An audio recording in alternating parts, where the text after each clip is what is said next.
మీ మోకాల నొప్పులకు ఎటువంటి సర్జరీ లేకుండా ఎపియాన్ పెయిన్ క్లినిక్ అందిస్తున్న అత్యాధునిక చికిత్స. జనసేన పార్టీ కార్యకర్తలకు మెగా అభిమానులకు ఇదొక సూపర్ డూపర్ గుడ్ న్యూస్. అదే కొణిదెల నాగబాబు ఆయన త్వరలోనే ఏపీ మంత్రి కాబోతున్నారు.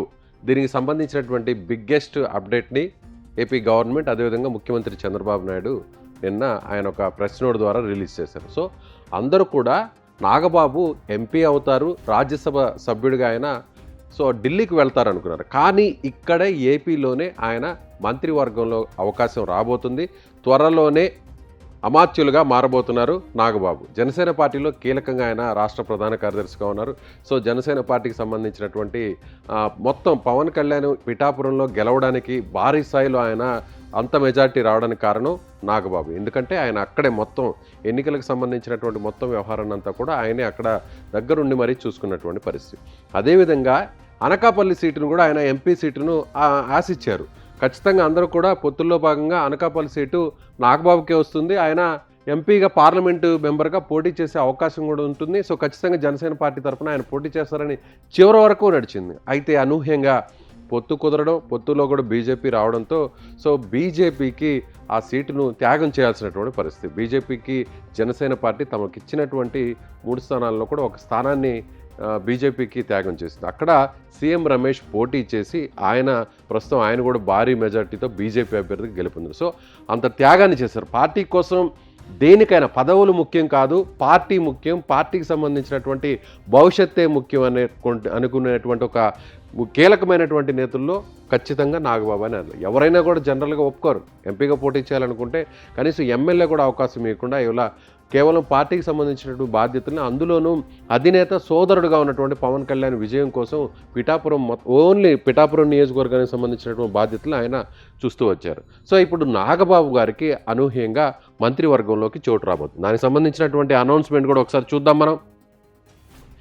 ఇది టీడీపీ లెటర్ హెడ్ మీద ఆ పార్టీకి సంబంధించినటువంటి జాతీయ అధ్యక్షులు ముఖ్యమంత్రి చంద్రబాబు నాయుడు గారు నిన్న ఇచ్చినటువంటి ప్రెస్ నోట్, ఆ ప్రెస్ నోట్ కూడా ఏముందో ఒకసారి మీకు చదివి వినిపించే ప్రయత్నం చేస్తాను. ఆంధ్రప్రదేశ్ రాష్ట్రం నుండి రాజ్యసభ కూటమి అభ్యర్థులుగా తెలుగుదేశం పార్టీ నుండి శ్రీ బీదా మస్తాన్ రావు గారు, అదేవిధంగా శ్రీ సానా సతీష్ గారు, భారతీయ జనతా పార్టీ నుండి శ్రీ ఆర్ కృష్ణయ్య గారులను ప్రకటిస్తున్నాము అన్నారు. అంటే ఇప్పటికే రాజ్యసభకు సంబంధించినటువంటి 3 పదవులు ఖాళీగా ఉంటూ సో ఆ 3 పదవులకు సంబంధించినటువంటి ఎన్నికలు కూడా జరగబోతున్నాయి.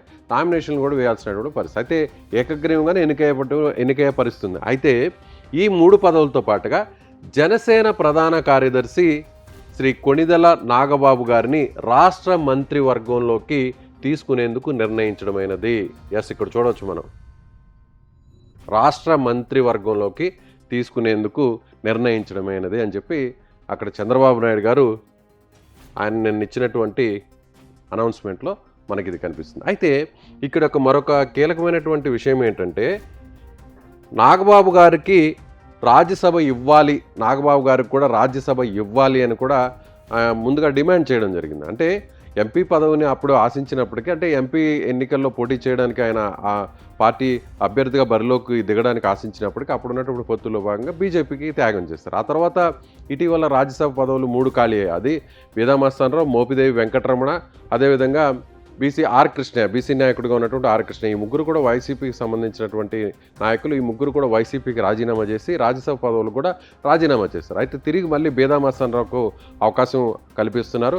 అదేవిధంగా ఆర్ కృష్ణయ్య కూడా బీజేపీ తరఫున అవకాశం కల్పిస్తున్నారు. మరో పదవికి టీడీపీ తరఫున కాకినాడ ఎంపీగా పోటీ చేయాలనుకున్నటువంటి తెలుగుదేశం పార్టీ నాయకుడు సానా సతీష్కి తిరిగి మళ్ళీ రాజ్యసభ అవకాశం కల్పించేటువంటి పరిస్థితి కనిపిస్తుంది. అక్కడ కాకినాడలో జనసేన పార్టీకి సంబంధించినటువంటి ఉదయ్ భాస్కర్ ఆయన పోటీ చేసినటువంటి పరిస్థితి. సో ఇక్కడ మనం ఉదయ్ అక్కడ ఎంపీగా బరిలోకి దిగినటువంటి పరిస్థితిలో సో ఇక్కడ మనం చూడవచ్చు తిరిగి మళ్ళీ సానా సతీష్ అక్కడ పోటీ చేస్తున్నారు. అయితే ఇప్పుడు రాజ్యసభ అవకాశం ఇవ్వాలి అని చెప్పి పవన్ కళ్యాణ్ గారు చంద్రబాబు నాయుడు గారు ముందు ప్రతిపాదన పెడితే ఖచ్చితంగా ఈసారి సానా సతీష్కి ఇవ్వాల్సిందే, బీదా మస్తాన్ రావుకు ఇవ్వాల్సిందే అన్నారు. అయితే ఇప్పుడు 3వ పేరును బీజేపీ దగ్గర ప్రస్తావన తీసుకురావడం జరిగింది. అంటే బీజేపీని ఒప్పించే ప్రయత్నం చేయడం జరిగింది. అయితే బీజేపీ మాత్రం ఏంటంటే రాబోయేటువంటి ఎన్నికల్లో నెక్స్ట్ తెలంగాణలో పుంజుకోవాలంటే ఇక్కడ బీసీ ఓట్లను టార్గెట్ చేయాలి. కాబట్టి బీసీకి సంబంధించినటువంటి నాయకుడిగా ఉన్నటువంటి ఆర్ కృష్ణయ్యను పార్టీలోకి తీసుకొని తద్వారా ఆయన్ను రాజ్యసభకు ప్రమోట్ చేసి తిరిగి రాజ్యసభకు ఆయన పంపించే ప్రయత్నం చేస్తుంది బీజేపీ. కాబట్టి ఈసారి ఇవ్వలేము అనేటువంటి ఉద్దేశాన్ని చెప్పింది. అయితే వెంటనే పవన్ కళ్యాణ్ గారు ఏం చెప్పారంటే ఖచ్చితంగా సోదరుడు నాగబాబుకు కనీసం రాష్ట్ర మంత్రివర్గంలోకి తీసుకునేటువంటి ప్రతిపాదన తీసుకొస్తున్నానని చెప్పడంతో ఖచ్చితంగా అక్కడ ఒప్పుకోవాల్సినటువంటి పరిస్థితి వచ్చింది. నాగబాబు గారికి ఆయన పూర్తిగా అంటే పార్టీకి సంబంధించినటువంటి వ్యవహారాలు చూసడంతో పాటు ముఖ్యంగా సామాజిక బాధ్యత కలిగినటువంటి నాయకుడికి గుర్తింపు ఉంది. కాబట్టి ఆయన్ను రాష్ట్ర మంత్రివర్గంలోకి తీసుకునేందుకు కూడా చంద్రబాబు నాయుడు గారు ఒప్పుకోవడం జరిగింది. అయితే ఇప్పుడు ముఖ్యంగా ఆయన ఎమ్మెల్యే కాదు, ఎమ్మెల్సీ కాదు, మరి క్యాబినెట్లోకి తీసుకుంటున్నారు. అయితే ముందుగా ఇప్పుడు ప్రస్తుతం అయితే మాత్రం 2 ఎమ్మెల్సీ పదవులు ఖాళీగా ఉన్నాయి. వైసీపీ నుంచి వచ్చినటువంటి 2 ఎమ్మెల్సీలు ఆ పార్టీకి రాజీనామా చేసి పదవులు కూడా రాజీనామా చేశారు. అయితే మండలి చైర్మన్ ఇంకా కూడా దాన్ని ఆమోదించలేదు.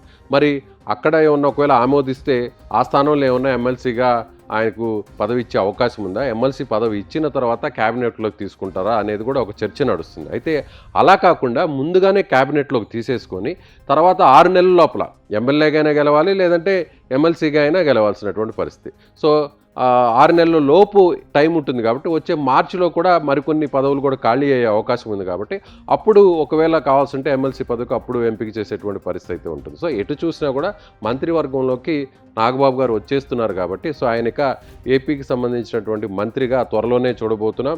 ఎమ్మెల్సీగా ఆయన పదవిని తీసుకోబోతున్నారు. ముందు ఎమ్మెల్సీ పదవి ఇచ్చి ఆ తర్వాత క్యాబినెట్లో తీసుకుంటారా, లేదంటే క్యాబినెట్లోకి వచ్చిన తర్వాత మళ్ళీ ఎమ్మెల్సీ పదవి ఇచ్చే అవకాశం అనేది కూడా మరికొన్ని రోజుల్లో స్పష్టమయ్యే అవకాశం ఉంది. అయితే ఇప్పుడు జనసేన పార్టీకి సంబంధించినటువంటి 4వ వ్యక్తిగా అందులోనూ పవన్ కళ్యాణ్ సోదరుడిగా నాగబాబు ఇద్దరు కూడా క్యాబినెట్లో రాబోతున్నారు. సో పవన్ కళ్యాణ్ని నాగబాబు గారిని ఇద్దరిని కూడా పవన్ కళ్యాణ్ గారు నాగబాబు గారు ఇద్దరు కూడా మంత్రులుగా ఏపీ క్యాబినెట్లో పక్కపక్కన కూర్చుంటే మాత్రం అది ఒక మెగా అభిమానులకు కన్నుల పండుగనే చెప్పాలి. జనసేన పార్టీ కార్యకర్తలకు, పవన్ కళ్యాణ్ అభిమానులకు, నాగబాబు అభిమానులకు కూడా ఇది ఒక బిగ్గెస్ట్ ఫెస్ట్గా మనం చెప్పాల్సినటువంటి పరిస్థితి. ఎందుకంటే పెద్ద ఐఫీస్ట్ అనే చెప్పాలి మనం. ఎందుకంటే ఎవరు కూడా పెద్దగా ఊహించలేదు నాగబాబు గారికి రాజ్యసభ ఇస్తారు, ఆయన ఢిల్లీకి పంపుతారని అందరూ ఊహించారు. కానీ ఏపీ క్యాబినెట్లోకి తీసుకుంటామనే ప్రకటన అనూహ్యంగా రావడంతో ఇది అందరూ కూడా ఒక పెద్ద గుడ్ న్యూస్గా మారింది. నిజంగా రాజ్యసభ కంటే కూడా ఏపీ క్యాబినెట్లోకి తీసుకోవడం అనేది ఒక పెద్ద అప్డేట్గా మనం చెప్పాలి. ఎందుకంటే ఏపీ రాజకీయాల మీద పూర్తి అవగాహన ఉన్నటువంటి వ్యక్తిగా నాగబాబు గారి గురించి మనకు తెలుసు. అయితే ఇప్పుడు అదే నాగబాబు గారు మంత్రివర్గంలోకి వస్తుండడంతో ఇది జనసేన పార్టీ నాయకులకు, కార్యకర్తలకు, మెగా అభిమానులకు ఇది ఒక పెద్ద కన్నుల పండుగగా చెప్పేటువంటి పరిస్థితి. సో మీరేమనుకుంటున్నారు? నాగబాబుకి మంత్రివర్గంలోకి వస్తున్నారు కాబట్టి ఎప్పుడు ఆయన మంత్రివర్గంలో వచ్చే అవకాశం ఉంది? మీ ఫీలింగ్ ఎలా ఉంటుందో, మంత్రిగా ఆయన ఏ విధంగా రాణించే అవకాశం ఉంది? మీ అభిప్రాయాన్ని కింద ఉన్నటువంటి కామెంట్ బాక్స్లో తెలియజేయండి.